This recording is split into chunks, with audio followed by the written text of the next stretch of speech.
Assassin's Creed Valhalla was a game that had me feeling like a Viking warrior on a quest for glory and riches, but it also had me wanting to throw my controller at the wall in pure frustration. As a fan of the Assassin's Creed franchise, I was eager to dive into Valhalla and explore the rich historical setting of the 9th century England as Eivor. But let me tell you this game had me feeling like I was on a roller coaster ride. One moment I was marveling at the stunning graphics and immersive world building, and the next I was yelling at my screen because Eivor wouldn't climb up a simple looking wall. I first played Valhalla back when it first released in 2020, and I put around 60 hours or so into it. And if you're wondering why I decided to make this video 3 years later, the simple answer is I have no idea. I decided one day when I woke up that I would make this video, so here we are. In this video I'm going to take a look at Assassin's Creed Valhalla in 2023 and how it was a frustrating game but also a decent one at the same time.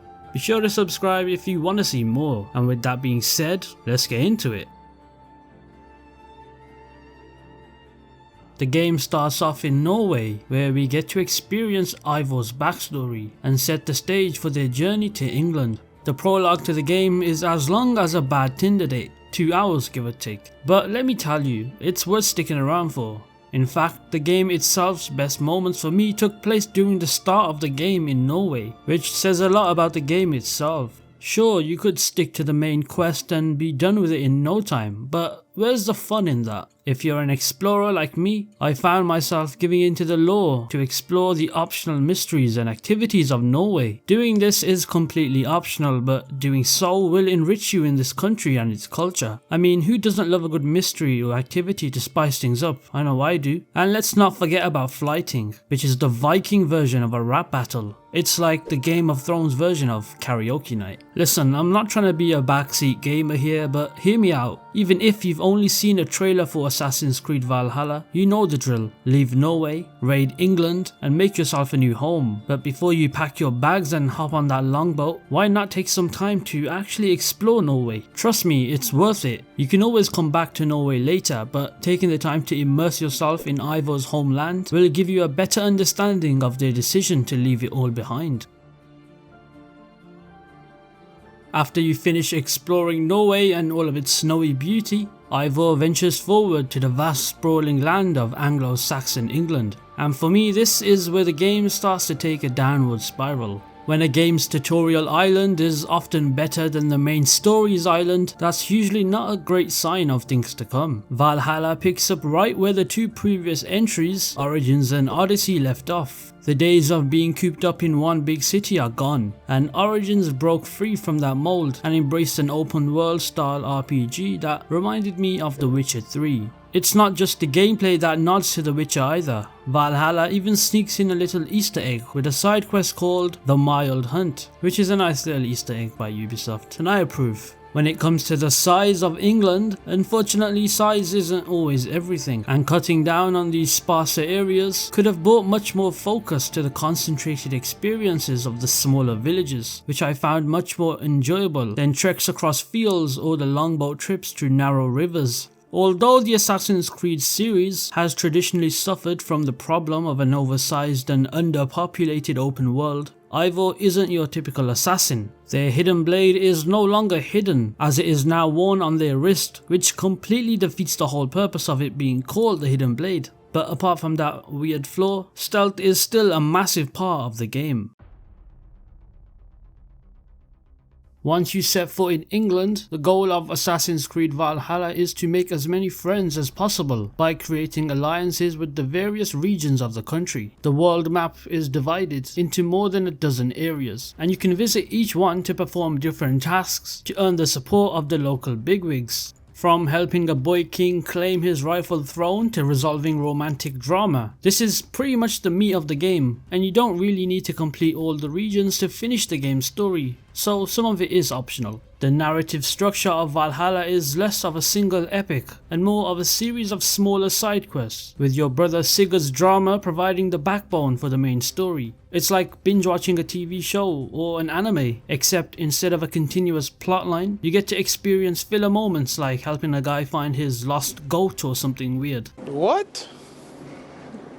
Bro, what are you talking about, man? One thing that I found rather unusual was how in the prologue of the game, where one of the initial story moments was just gaining revenge against your parents' murderers, is just simply pushed somewhat off to the side and can be resolved somewhat early into the game, leaving most of the rest of the game to suffer a boring political conflict, which just sounds boring to say.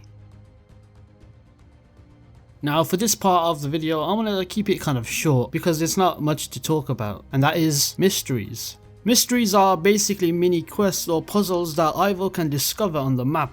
While there is over 100 of these on the map, I have trouble recalling any that left a lasting impression. Maybe it's just me, but the repetitive and checklist style of collecting these events feels more like a chore than a fun activity. It's like Ubisoft wants us to have a full-time job instead of enjoying the game. This goes for many of the other collectibles too. It's understandable that such a vast map would contain some reoccurring content, but it's hard to ignore the formulaic nature of it all. In fact, it almost feels like a case of copy and paste at times. Honestly, I believe that less would have been more in several aspects of this game.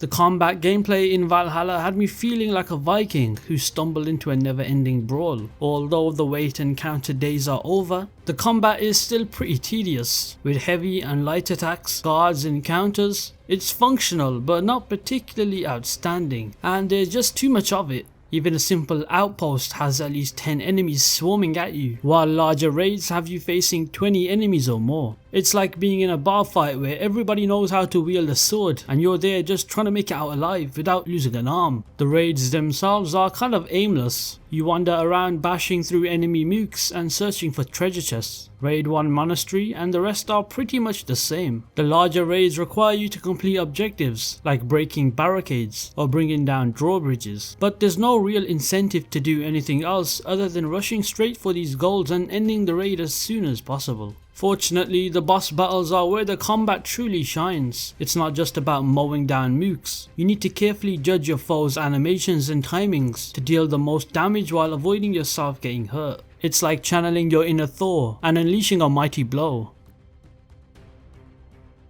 Assassin's Creed Valhalla introduces a new feature where you can construct and develop your own Viking settlement. This is the primary motivation for raiding, as you need to gather resources to upgrade your base and facilities. Some of the buildings that you can construct include a fishing hut, a blacksmith, a seer's hut, a shipyard and many others. Unfortunately, I found that most of the settlement buildings were merely cosmetic and didn't add any value to the game. The blacksmith was the most useful one as it allowed me to improve my equipment and my armor. The Hidden Ones Bureau enabled me to track targets and optional stories and some other scenes. The seer's hut provided access to mythological realms with unique loot and story. The rest of the facilities, such as those for changing Eivor's appearance or the settlement's look, felt like nothing more than just decoration. The cartographer's building was useful for clearing maps of collectibles, but I don't find the food buffs to be necessary. I mean, let's be honest, if you're using food buffs, are you truly playing the game?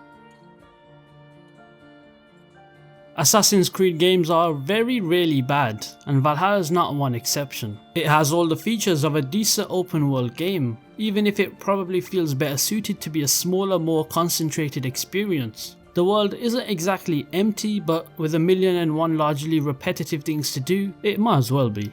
There's not many Assassin's Creed games to be considered as mid-tier, but I'm afraid I had to put Valhalla into that category. I tried my best to enjoy the game, but the thing that really put me off was the story. I mean, come on, political alliances, really? It's just not interesting enough for me. It was too generic, the way you had to form alliances with regions and make them become your friend. That's just pretty much Ubisoft nowadays anyway. What happened to the one major plotline throughout the whole game? I'm not a fan of this whole split into 10 different questlines kind of deal where you have to unlock each region. However, I won't make this too negative. One thing I can give credit for is the game's visuals. The game's stunning graphics are undoubtedly one of its strong suits, with the developers putting a lot of effort into creating a visually impressive looking take on England. The landscapes, whether it's the green rolling hills of England or the snowy tundras of Norway, are breathtakingly beautiful and help to create a sense of immersion in the game's world. The character models are also impressively realistic, with facial expressions and animations that make the characters feel alive and believable. However, that's pretty much all I can give the game credit for. I'm not even going to talk about the Asgard part of the game, as that's a whole new video itself and opens up a whole new story.